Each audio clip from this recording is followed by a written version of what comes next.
afternoon, good morning, good night, whatever time you're watching. Welcome to another episode of Acting Classes with Ajii. Today's episode is a brand new. I'm sure you all enjoyed the 10 golden rules for actors. Today, I'm taking it to a whole new level. Guess what?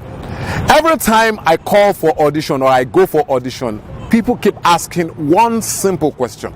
What is monologue? Unfortunately, a lot of actors don't understand what monologue is. Simply put, monologue is lines, or monologue are lines that are said by actors alone. So when you ask for a monologue, what is expected of you is to say some lines, do a performance that you alone will do. You're expected to act just with yourself. Your director or your casting director wants to test your acting capacity. That is why they ask for a monologue. From my own experience, I've seen a couple of my friends do monologues. You're going to see one or two or three of them after this episode. Here are some tips that will help you deliver your monologue very well. Number one, ensure you understand the subtext of the lines. Scripts are not just written, there are subtexts for every script. Understand what the subtext is saying. Number two, what is the context? When you understand the subtext and you understand the context, you will know how best to deliver your line. Number three, understand the emotions. A lot of us want to deliver the same regular emotions. People are tired of seeing that same emotion. So give it a new approach. Give it a new flavor. Give it a new taste. One other thing people forget is that there are always variations for your performances. So every time you're coming up with a monologue, every time you're coming up with different types of monologue, with different type of line, have variations, have different ways you can do the same thing. This will show how competent you are as an actor. You can check the description below for links to sites where you can get monologues. And I want you to watch these monologues and see how these wonderful people have done with their performances.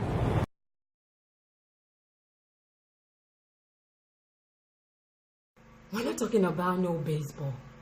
We're talking about you running up with another woman and bringing her home to me. That's what we're talking about. We're not talking about no baseball. Well, I've been standing with you. I've been right here with you, Troy. I have a life too. I gave 18 years of my life standing in the same spot as you. What about me? What about my life?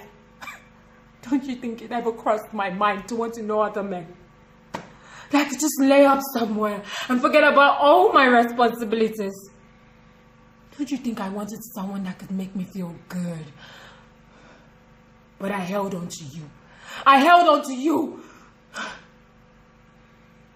I planted a seed and I watched and prayed. I planted myself inside of you and I waited for it to bloom. It didn't take me no 18 years to know that the soil was hard and rocky and it was never going to bloom. But I held on to you. I held you tighter because you're my husband. And I owed you everything I had and everything I could give you. And upstairs in our bedroom, with the darkness falling in on me, I tried so hard to erase the fact that you are not the finest man in the world. Wherever you were going to go, I was going to go with you. Because you're my husband. Because that was the only way I could survive as your wife. You're always talking about what you give and what you don't have to give. But you take too, Troy, and you don't know anybody's giving. Noise. It's all around us. Our every waking moment is always riddled with it. The noise of the streets, the noise of family, the noise of strangers, the noise of this drama called life. But of these, the loudest noise we have to put up with is the noise of the mind, the expectations, the dreams, the fears, the hope, above all. There's two kinds of people in this world.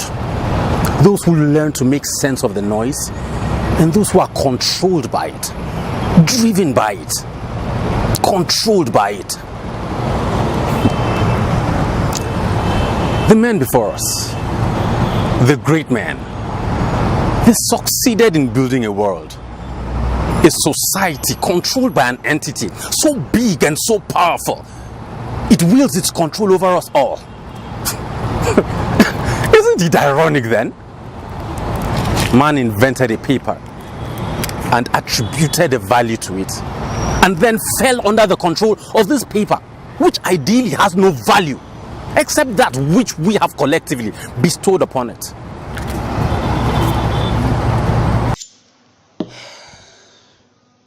This anger has completely taken over me, Damien. Like a wave crashing into the deep sea. No more will I allow you to continue to hurt me and my children. Now my children sees you like a beast. They feel nothing but hate and disgust for you. And I swore, I promised them that I will bring you down to your knee. I'm not using this on you because that will make us equal. But Damien, I have taken everything away from you.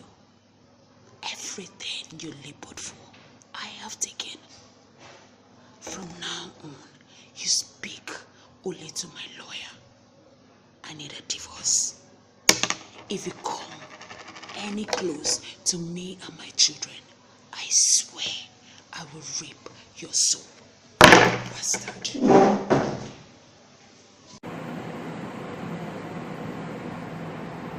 Hey Brian, it's Ella again.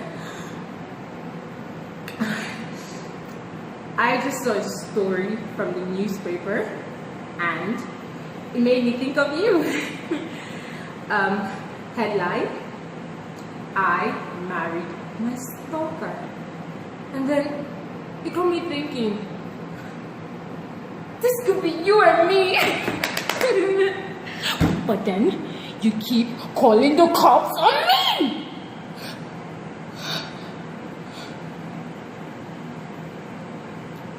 Not like I'm angry or something. It's actually kind of funny.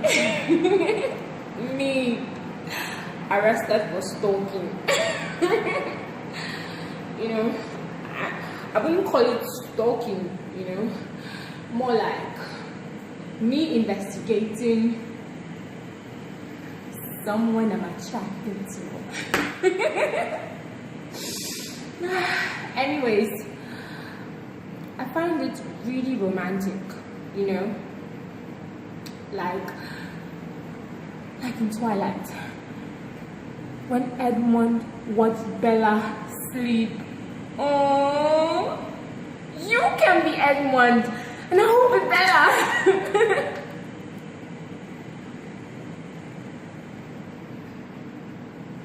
My point is, I need you.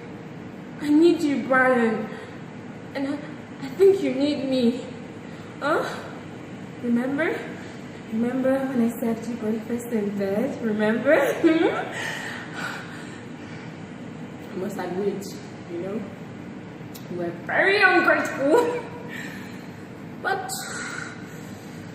you could have just said, thank you, Ella. Not, how did you get into my house, Ella? But I forgive you. I forgive you this time. I mean, we all make mistakes, you know?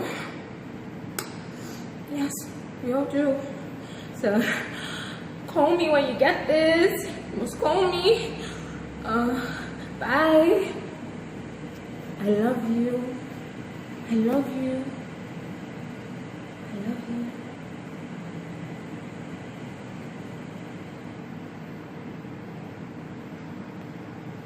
All right, welcome back. I'm sure you have learned from the monologues you have watched. Don't sit back as actors and lay back. Endeavor to do what is good. Improve yourself. Keep trying. Keep working on your monologues because you don't know the next audition that will blow your mind. Till next time when I come your way, I remain your homeboy, Ajii. God bless you.